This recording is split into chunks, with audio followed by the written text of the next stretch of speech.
puntahan natin yung isang issue rito, no? Kasi parang lumalabas, siguro parang kung nanonood dito yung mga tao, mga bataan ni Sara Duterte, siguro sitting pretty, no?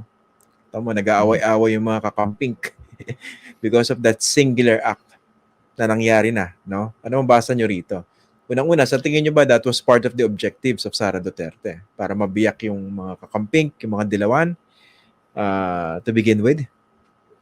No. I think baka nga iniisip niya pagka makapag-project ako na okay kami ni VP Lenny, everybody would follow eh.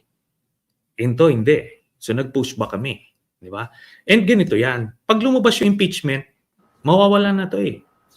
Makakalimutan 'to eh, na tipong this is just a minor distraction for them kasi they would have big problems to face pag lumabas na yung impeachment. Okay. Speaking of impeachment, tuloy na ba? Hindi tayo nag-usap last week, sabi nyo, kung hindi magka-file yung mga kongresista, magka-file kayo. Ano na, Wednesday na.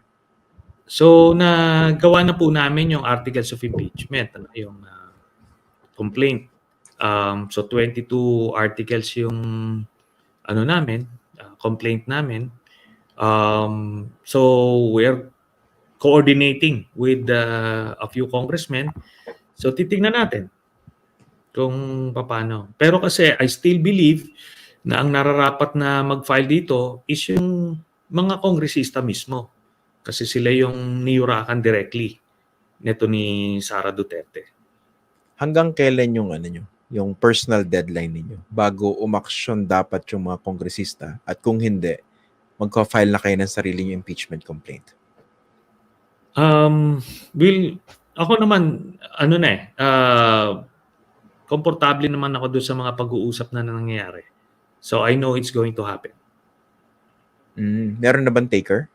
Meron na express ng desire or openness para i-endorse yung impeachment complaint ninyo? Yes, marami. Kasi iniisip ko rito yung political calculation ng mga kongresista. Kunwari lang isa sa mga naisip ko nung pinag-uusapan natin itong impeachment. Kung ako yung kongresista, syempre sarili kong political fortunes and future ang aking iisipin, di ba? Paano ko sumuporta ako sa impeachment at ma-impeach man si Sara Duterte? Kaso hindi siya matuluyan pagdating sa Senado at manalo siyang presidente. Di tapos ako, babalikan ako. Nandun syempre yung yung agam-agam na yan, di ba? Sa maraming kongresista. Ano tingin nyo? Well, theoretically pwede yung sinasabi nyo. But we're also doing the math, no? We feel we can get as many as 18 senators. 18? No? As many as 18 senators. So, yun yung ating calculation. But it should happen before the elections for us to get there. Kasi kung after the elections to if a file, mag-iiba na yung dynamic niyan. Marami na magpe-play safe. Yun na yung sinasabi niyo.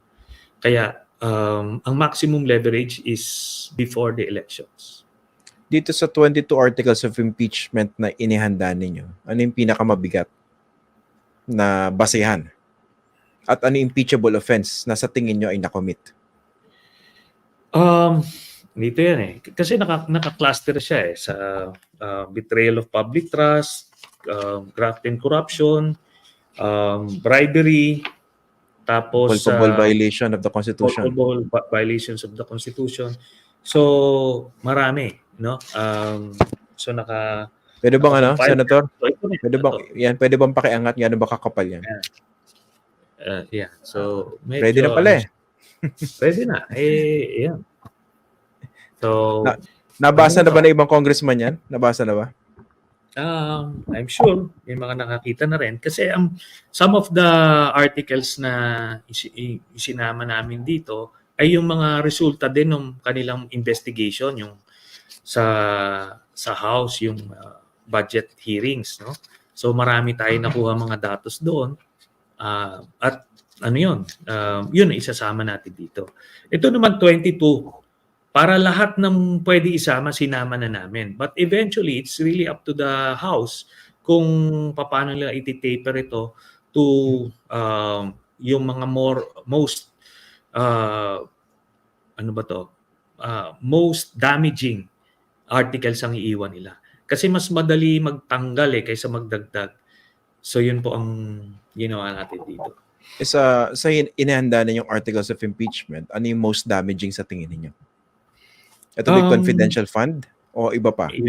Yung confidential fund, 125, may 650, may 2.7 billion sa Davao. Tapos, pero personally, ang pinaka-damaging dito is yung yung sa bank accounts na in-expose ko noong 2016 kasi joint account sila ni Duterte doon So, hindi niya ito naipasok sa SALN. So, talagang questionable yung nito, yung transactions nito kasi by the hundreds of millions of pesos.